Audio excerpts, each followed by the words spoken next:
ការចេញទៅតាមពេលវេលាដែលនៅតាមវិធីចេញហើយចឹងដែរនៅក្នុងឱកាសនេះគឺថាញាតិយើងក៏កំពុងតែចិញ្ចឹមក៏ដូចជាញាតិដែលបានចូលមកក្នុង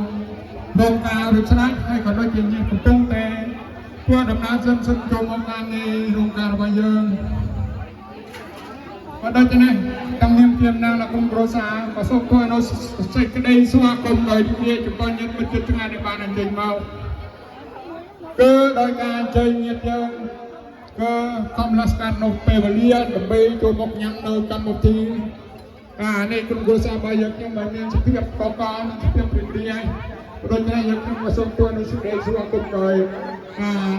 សុខចិត្តហើយដល់អស់លោកអ្នកបានអញ្ជើញមកក្នុងកម្មវិធីដែរគឺមានការទទួលនៅប្រទេសសតរៈ